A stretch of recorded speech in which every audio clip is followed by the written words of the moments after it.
Welcome students to the lecture number 1 of chapter 3, that is using Python libraries. Okay, so today basically we are going to learn about the concept of Python libraries. Okay, so first of all, you know that whatever program we have written just a small programs till now. Okay, but obviously if we have to develop large application, okay, so obviously in that case our code is going to be very huge. Okay, so if you want to develop a very big application, then obviously the coding part is also very huge. So there must be a need to organize our code. So there is a need to organize our code. Okay, so there is a very need to organize our code. So basically what we do, we basically divide the our complex program into functions. Okay, so basically we divide complex programs into functions, okay, for performing a specific task. So if we write more and more functions in our program, so obviously we should think about some method for organizing the functions. Okay, and for organizing the functions in Python, we basically use modules. Okay, all of you remember that module is basically a file, okay, which basically contains multiple functions,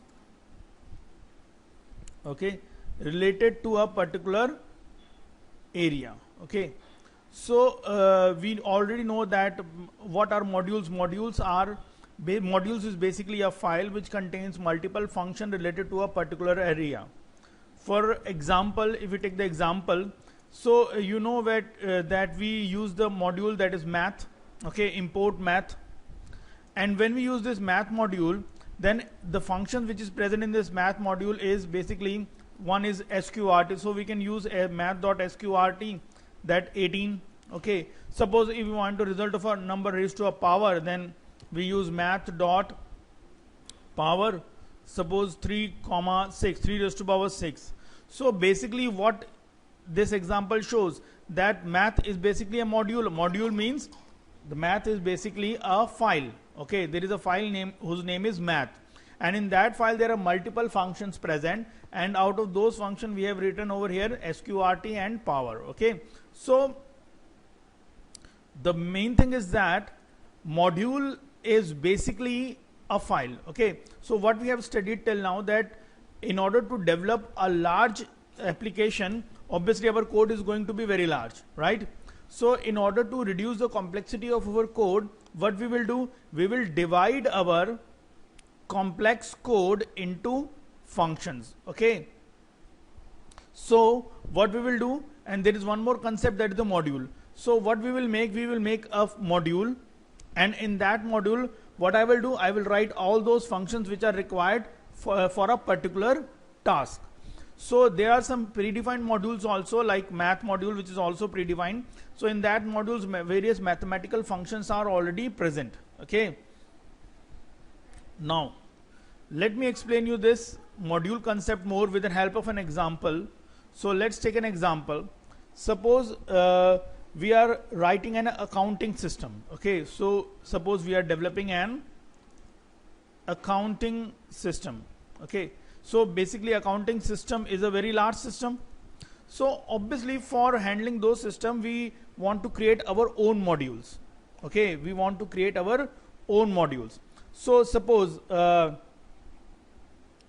write a module named as account receivable. So RECEIVABL. So we create a module named as account receivable.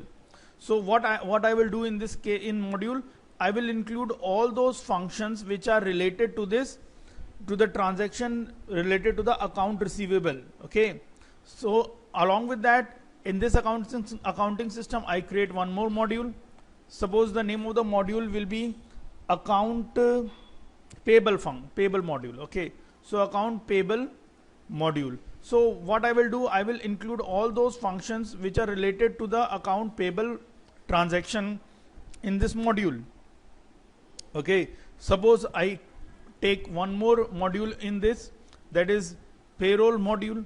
So in that payroll module, what I will do, I will add all the functions. Okay, I will add all those functions which are basically required for doing this thing. Okay, so what is the basic purpose of explaining all these? Suppose I am a software developer in a company.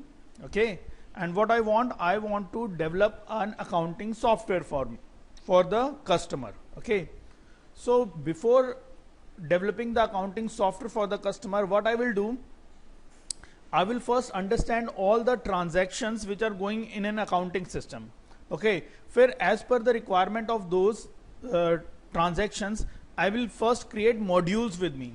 So what I will do, I will open a Python file and add all those functions which are required for account receivable activity. Okay, so I basically write all the functions, I create all the functions which are required in the account receivable activity, and then after creating all the functions, then I will name that file as account_receivable. So by this means I am creating a module file named as account receivable, and in that module file I am adding all the functions which are required for handling the account receivable activities. Similarly, I open another file, and in that file I basically write all the functions which are required related to the account payable activities.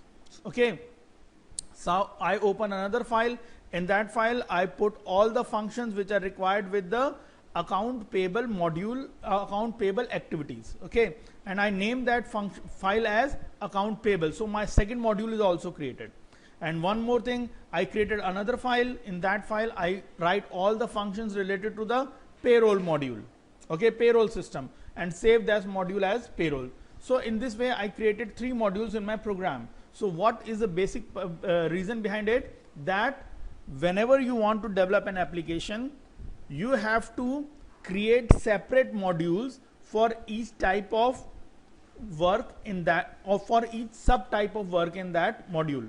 Okay, so first you have to see that you are going to prepare software for this particular thing. Then you have to identify the sub parts of that software, and for each sub part you have to create a sub modules. Okay, so by creating the sub modules, what I am doing, I am dividing my complex code into smaller modules, right? So after that, one thing is that the collection of all modules, okay, related to a particular task,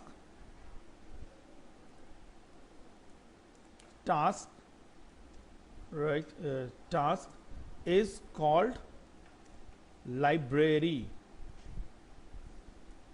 Okay, so that is called as library, or we can say at package. Okay, so this is just the introduction of the chapter 3.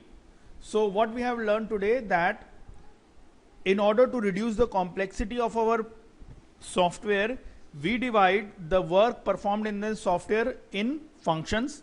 Okay, and when we place all the functions required to a particular activity in a file and other functions in other file for performing different activities, then that file is called as modules.